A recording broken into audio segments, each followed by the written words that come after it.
السلام علیکم خواتین و حضرات، جنید سلیم حاضر ہے آپ کا حسب حال لے کر. شو میں میرا ساتھ دے رہی ہیں ناجیہ بیگ اور ہم سب کو بہت عزیزی. السلام علیکم ناظرین. السلام علیکم ناظرین، آپ جس طرح حسب حال سے محبت فرماتے ہیں، میں دل کی اتھا گہرائیوں سے آپ کے اس ذرا نوازیوں کو اپنا قبول کرتے ہوئے آپ کا مشکور و ممنون ہوں. آپ کا مشکور و ممنون ہوں، اور یہ آپ کو خلوص اور دل ملتمس دعا ہوں. جی، اور ملتمس دعا ہوں. اور ملتسم دعا ہوں. ملتسم دعا ہوں. اور بہت شکریہ ادا کرتا ہوں کہ آپ پروگرام کو اور میں استخدوس. یار مذاق نہ کیا کرو، یہ لفظ ہی ہوتے ہیں جن کی وجہ سے بات کہیں کی کہیں پہنچ جاتی ہے. ایسے ہی میں نے کب کہا، میں نے اس حقیقت سے کب انکار کیا؟ شکریہ ادا بندہ ایسے لفظوں میں کرے کہ عوام کہے، ناظرین کہے کہ یار واہ آیا یہ تیرے صدقے جاؤں. کیا یار محبت فرمائی اپنا کی ہے تم نے. تو عزیز صاحب، آپ کو اچانک لفظوں کا خیال کہاں سے آ گیا؟ واللہ لوکے سویرے ہمارے محلے میں لڑائی ہوئی ہے، 2 بندے آپس میں لڑ پڑے، 7-8 بندے اکٹھے ہو گئے، بات ختم ہو جانی تھی. وہ بیچ میں سے ایک بندے نے جو لڑ رہا تھا نا، اسے کہہ دیا بہ جا آرام نال، بس پھر تم کچھ نہ پوچھو کہ ادھر کیا ہوا ہے. اور میں نے بعد میں اس بندے سے پوچھا، میں نے کہا کیا ہو گیا؟ اس نے تمہیں اتنا ہی کہا تھا نا کہ بہ جا آرام نال، اس میں کون سی اتنی غصے والی بات تھی؟ کہتا میری بات سنو، اس نے مجھے اگر کہا ہوتا تھا نا کہ بہ جاؤ رام نل تو اور بات تھی، بہ جا رام نلوں نے مجھے کیوں کہا ہے؟ بہ جاؤ کہتا تو یہ عزت بن جاتی. میں نے اس وقت سوچا کہ یار لفظ کیا چیز ہوتی ہے، اتنی لڑائی کرا دیتی ہے لفظ. جاتے جاؤ میں کتنا فرق ہے یار. بالکل یار، الفاظ کی اہمیت سے کون انکار کر سکتا ہے. بلکہ میں تو یہ سمجھتا ہوں کہ اشرف المخلوقات اگر ہم ہیں تو اللہ تعالیٰ کا ہم پر سب سے بڑا احسان تو یہی ہے کہ اللہ تعالیٰ نے ہمیں لفظ بولنے کی، لفظوں کی ادائیگی کی جو سلیقہ عطا فرمایا ہے. یہ جانوروں کے پاس تو نہیں ہے. آج جانور بیچارے تو ایک ہی لفظ بولتے ہیں، طوطا ٹین ٹین کرتا جاتا ہے، بلی میوں میوں کرتی جاتی ہے، بکرا بھا اور خود بیٹھ جاتا ہے. دیکھو نا یار قوموں کی زندگی میں تم دیکھ لو الفاظ کی کس قدر اہمیت ہے. چند الفاظ ہی ہوتے ہیں نا لیڈرز کے، بڑے بڑے جو ویژنری اسٹیٹسمین ہوتے ہیں، ان کے چند الفاظ جو ہیں وہ قوموں کو کھڑا بھی کر دیتے ہیں، اور کچھ الفاظ اس طرح کے ہوتے ہیں جو بالکل قوموں کو تباہی کے دہانے پر لا کھڑا کر دیتے ہیں. ہاں، یہ 65 کی جنگ میں صدر ایوب نے جب تقریر کی تھی، جب جنگ شروع ہوئی تھی، ہائے ہائے ہائے ہائے، ایک تو اس کی آواز بڑی ببر شیر تھی ایوب خان کی، اور اوپر سے جب اس نے یہ کہا تھا کہ دشمن کو نہیں پتا اس نے کس قوم کو للکارا ہے، جن کے دلوں میں لا الہ الا اللہ محمد الرسول اللہ ہے. اور قوم اٹھ کھڑی ہوئی تھی، پوری قوم کو ایک نیا جذبہ مل گیا تھا. یار وہ جذبہ دوبارہ دیکھنے میں نہیں آیا. ایسی تقریر کی ایوب خان. بھٹو صاحب نے جب کہا تھا کہ ہم گھاس کھا لیں گے لیکن ایٹم بم بنائیں گے، اور بن گیا. بھٹو صاحب کو پتا تھا کہ گھاس میں کتنی پروٹین ہوتی ہے.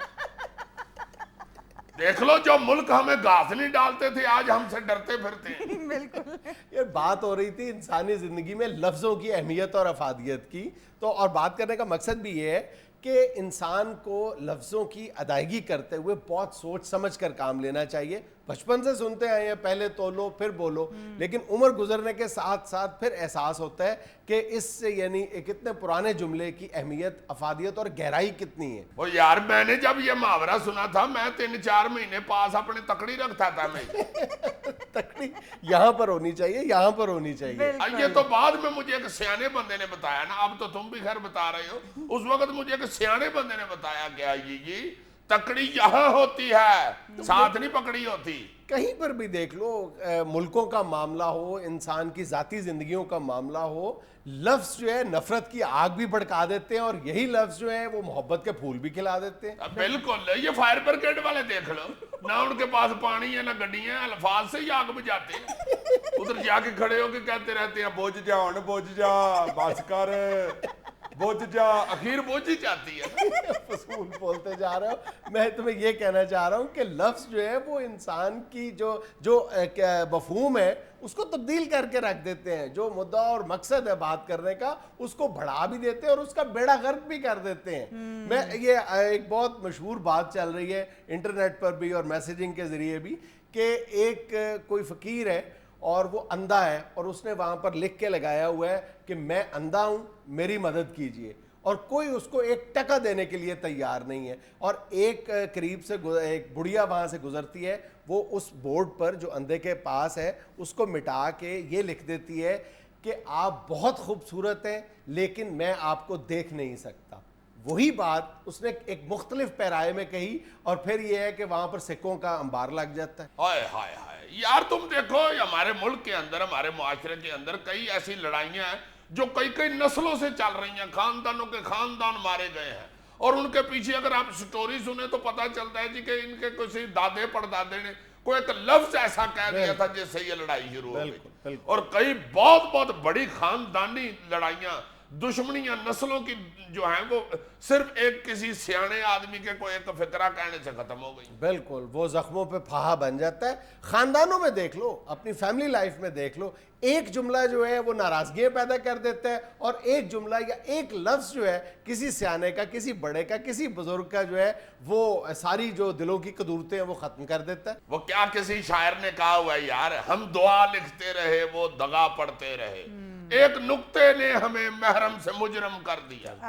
ویسے بھی جو آپ کے الفاظ ہوتے ہیں نا, یہ آپ کی پرسنالٹی کو ریفلیکٹ کر رہے ہوتے ہیں. ایک دم بات نہیں شروع کر دیتے, جب کوئی شعر سناتا ہے تو اس کو کہتے ہیں واہ واہ واہ واہ واہ واہ واہ واہ. میں دوبارہ کہتی ہوں, واہ واہ مقرر کہنے کی توفیق نہ ہو تو واہ واہ تو کہتے ہیں. واہ واہ عزیز صاحب, واہ واہ. یہ تو صاف لگ رہا ہے کہ تم طنزیہ کہہ رہی ہے. اس سے اچھا تم نہ کہو. ہاں, ایک نقطے نے ہمیں محرم سے مجرم کر دیا. یار اس کی بات تو سنو, اس کا کہنا یہ ہے کہ آپ کے الفاظ کا چناؤ آپ کی شخصیت کا عکاس ہوتا ہے. نہیں بالکل آپ کی پرسنالٹی کو ریفلیکٹ کرتا ہے پورا. جی. وہ کہتے ہیں be careful of your thoughts because your thoughts become your words. Be careful of your words because your words become your action. Be careful of your action because action becomes your habits. And be careful of your habits because habits becomes your character. And be careful of your character because your character becomes your destiny. Yes, this is true. یہ ساری انگریزی تھی نا, تم نے ساری اس کا سنائی صرف اس لیے کہ لوگوں کو پتا چلے گا یہ چونکہ جاہل آدمی ہے, اس لیے میں انگریزی اسے سنا رہا ہوں, وہ پڑھی لکھی لڑکی ہے. اسے میں اس لیے سنا رہا تھا کہ اس نے جو بات کی تھی, جو جملہ بولا تھا, میں اس کو ایلیبوریٹ کرنے کی کوشش کر رہا تھا. ٹھیک ہے جی, ٹھیک ہے, اسے کر لے ایلیبوریٹ. ہمیں تو کوئی اب ایلیبوریٹ بھی نہیں کرتا. حالانکہ ایلیبوریٹ اتنا کوئی مشکل کام نہیں ہوتا. کہیں سے جا کے آپ الیبو لے, اس کا ساتھ ریٹ پوچھ لے تو ایلیبوریٹ ہو جاتا. میری بات سنو, لفظوں کی اہمیت سمجھنے کے لیے اس سے زیادہ کوئی آسان اور سیدھی مثال ہو سکتی ہے. میاں بیوی کا رشتہ کس قدر توانا اور مضبوط ہوتا ہے, لیکن صرف ایک لفظ کا محتاج ہوتا ہے. ایک لفظ کے استعمال سے اتنا مضبوط اور توانا رشتہ ریزہ ریزہ ہو جاتا ہے. ہائے ہائے ہائے, ہر رشتہ جڑتا بھی ایک لفظ پہ ہی ہے, اور وہ ایک لفظ بول کے پھر بندہ کتنے لمبے فکرے ساری زندگی سنتا. الفاظ کے مناسب استعمال کے حوالے سے خود احتسابی کا ایک طریقہ کسی ایک مشہور آدمی نے, ظاہر کسی بڑے آدمی نے ہی بتایا ہوگا. ہاں ظاہر ہے, تم ہمیشہ بڑے آدمی کے پاس ہی بیٹھتے ہو, ورنہ تم تو بیٹھتے ہی.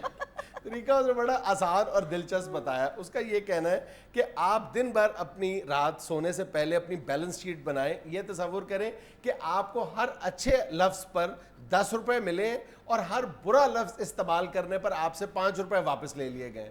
رات کو سونے سے پہلے آپ اپنی بیلنس شیٹ بنا لیں, دیکھ لیں آپ نے کیا کھویا کیا پایا. بہت اچھے, یعنی تمہارا خیال ہے کہ میں روزانہ شو کے بعد تمہیں 45-50 روپے دے کے ہی جایا کروں. یہاں میں لینا ایک چھوٹا سا وقفہ, ہمارے ساتھ رہیے گا.